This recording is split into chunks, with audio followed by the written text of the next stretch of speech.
also to reach out to, possible employees? You want to background? My audio is fine. I was just having a lot of background noise from your side. Okay, now I think it's been ironed out. Please go ahead. Yes, fine. I'd like to say first and foremost, I was privileged to have gone through an American system for my first degree. And what I can tell you the American system does is, yes, it has career fairs, it has got business days, and you of course have the internship office that tries to match students with the internship. Of course, it's not always possible to do it for every student, but for every student that is committed and is consistent in following up, you actually do get those opportunities. But there is someone we are not addressing here, or rather giving them as much responsibility, and that is the students. Go ahead. When I got into campus, I was able to, let me say, network, socialize and meet just the older students, the fourth years. And one of them told me, Waidera, campus will either make you or break you. In other words, you start preparing for work from the moment you get into campus. Now, what does that mean? That does not mean attending your courses. Those ones are obvious. But universities have clubs. I don't know which university does not have ISEC. ISEC will help you even get internship. Most of the time, ISECers, by the time they leave campus, are management trainees. That's one example. You've got clubs like Rotary. You've got Rotary is another one that starts right from high school onto campus. You get to network with professionals and entrepreneurs. They don't charge you to join those clubs. By the time they're sitting, it's very affordable at high school and campus. You've also got Toastmasters International for public speaking and a space, of course, to network. And all these spaces are free, and they give you even leadership positions, communication skills. So those opportunities are there. It takes the students to be more proactive. I would also like to say that a statement that Jane said earlier, that not everyone is an entrepreneur. That is very, very true. However, we have to realize that every employee needs an entrepreneur, the government being the largest entrepreneur, or rather enterprise. So we cannot, even that internship requires a company. So one of the things we need to do, and the government already has an internship policy for itself, and is right now exploring an internship policy in partnership with the private sector. What we need is to incentivize companies to take on more internships, because it's not easy to get internship. Most of us who have been through that process know it's not easy to walk to a company and get an internship. If you've got a million students being released to the labor market, it means about 50% of them are looking for internship. Internship for a company costs money. You need a desk, you need a laptop, you need someone to actually supervise. It is not free of charge. How can the government incentivize the private sector so that they're actually willing to take on more internships? And for the students, they need to understand something. No one will pay you and train you. You have to be willing to start by volunteering. If you're willing to volunteer, even during your school holidays, you can come to KTN and say, these are my grades, these are the clubs I've been exposed to. I wish to volunteer and see how I can contribute to your work as I also get to improve my skills. Okay, Jen, I'd like you to speak to that matter of personal responsibility and initiative from the side of the newly graduated young people or the students, so that they can be able to get a foot in. What have you seen, and what could they do better?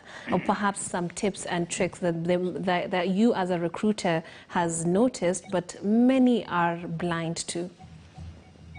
First of all, I have to thank you, Waidera, so much for bringing the issue of the Rotary Club, the ISEC, the Toastmasters when in campus. Most of them are not aware, and I hope today they are listening. I hope they get to hear this message, that please go online, look for those clubs, just Google ISEC. It is a membership organization that will even take you outside this country for exposure. And exposure is all you need at your level. Exposure is all you need as a job seeker, as a student.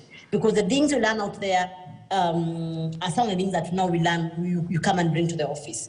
So I said, even just belonging to the CU, it gives you something different, you know? It gives you skills that you'll never learn in that master's, leave alone the bachelor's. So thank you very much, Edra, for bringing that out. And number 2, in terms of that personal responsibility, I know sometimes, and what I've seen, unfortunately, is when we get internship, maybe it is your dad or your aunt, whoever that might have looked for that internship through his or her networks for you to come for the interview. Because someone sent you, we don't even prepare. You don't even prepare for the basics. You are an accountant. I come and ask you what you have covered in class. What are the principles of accounting?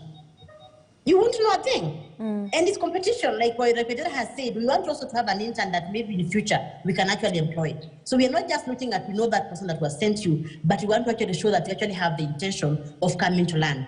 I have seen again people coming for internships just for the purpose of compliance. Because the school is saying for you to graduate, you must do an internship. Therefore, you just come for the purpose of taking that particular box. Before you take that internship, please have your own plan. What do you want to learn? Make the next level of the internship is an assistant if you're looking for a job. Make friends with those assistants. Get to know what they do. Otherwise, you spend all your 6 months, all your 3 months photocopying and filing. The internship will be over, and you'll be saying you learned nothing. And you entirely to blame. Entirely to blame. Because if you use that time to get to learn some skills, even your CV will be richer. All right. You will not have a CV saying that photocopying, scanning. You'll be writing of key things that you did in your line of profession. Okay. And in terms of that, at the same time, I'd like to get your view on the fact that, do you think we limit ourselves to the Kenyan pool of a job market? Can young people aspire to work outside of the country within safe limits? Forget the abuse that, you know, domestic workers and what have you face outside. Are there avenues that they can explore to get employment outside this country? Because I do believe the level of education in the country is good enough for some of the opportunities that can be found abroad, but through legitimate ways. There are very many jobs right there. Not right there, but the house. There are very, very, very many jobs. Like the way I see teachers maybe here not getting jobs. Do you know there are countries, proper countries, not the ones that we know of abuse, that actually take teachers, very many teachers from this country and other places in the world. Just try Googling teachers in New Zealand. Yes. They are always looking for teachers. In other professions, and we know how many nurses have actually gone, and almost all other professions. You have no idea how many Kenyans are working. I'll speak for the NGO sector because that's where I've worked most. Yes. We seem to have lost her. Now, Professor Otieno, as we look forward to getting the tail end of her thought on getting jobs abroad, I'd like your take on how the new education system is going to transform the kind of students that shall be churned out of universities. In your view, are you hopeful and optimistic that it's going to change things for the better? Thank you very much, Trix. The new system, CBC, competency-based curriculum, is something whose time has come, realizing what we have been discussing now. The new system emphasizes abilities, skills, and knowledge, what we call ASK. Yes. Now, what we have gone through in the 844 system and all the other systems that we went through as Kenyans and maybe the whole world, most of the time we have been focusing mainly on knowledge. That what is it that you are learning, and that is what is said, that is what is examined, and all the rest. And when you go outside from what we have been saying, what my colleague there was talking about is things like attitude. When you go to the world of work, the world of business, it's the attitude. When you go outside, there is the skill. When you go outside, there is the knowledge. Now, the new system is trying to look at all this in totality, that what is the attitude of the graduate that is coming, be it from TVET, be it from high school, be it from the universities? What skills has he learned that can add value to the industry where it's going? And above all that, what knowledge? And so I think the new system, as a professor in this country and an educator, for example, I did education, is actually the real thing that we need to do. We tried to do this in the 844, but we lost it somewhere. I think coming back to it is something that we need to do, that once you have gone through the system, then when you go outside there, you may find in the industry what you are trained for, the knowledge you have is not useful, right. And then you still have some skill and you still have some attitude that can allow you to be flexible enough to rise up to the situation and the occasion and the industrial environment that there is, to look for a job, to look for employment, to create innovation, to create businesses. Okay, yes. And also what Jane was talking about, the opportunities that are outside our borders. Our borders. Yeah, what do you make of those, and how can we look forward to having young people who are not afraid to venture further than our borders? Thank you very much. Again, the new system, CBC, emphasizes global education, yes. Global citizenship education, that you not only train for the local market from your village in Chiru, where I come from, in Meru University, but I train to go and work in the country nationally, I train to go and work in the region, I train to go and work in the continent Africa, I train as a global person that can work anywhere in the world. And I think I've encouraged my professors, my teachers, all my workers in the university, when you train freaks, say in engineering, please see that global engineering. When you train Professor Diambo as a professor of mathematical statistics, see that global mathematical statistics, so that this guy can work anywhere in the world.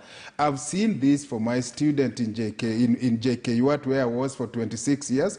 I've now seen this in the 2.5 years I've been Meru University of Science and Technology. Some of my students doing Bachelor of Technology in some of this engineering. Some are already settled in Europe, some are settled in Canada, yes. Some are settled in South Africa, some are settled in the region here in Rwanda. You know, they are doing great jobs. And I think this is the kind of global education that we need to really emphasize in, and more so as we migrate to the CBC curriculum. Yeah. And Ms. Waithera, just to jump off of what Professor Odhiambo has talked about, as opposed to young people looking to our local society or our local situations and trying to find a way of solving problems and profiting off of those solutions that they have come up with, how about we take those courses, even in that might have nothing to do with local situations, with a view of finding or tapping into markets abroad? So let's say Jane talked about being a teacher abroad in English or Swahili, in countries that really need these resources. Can we look forward to Kenya, where people are not just focusing on what is available at home?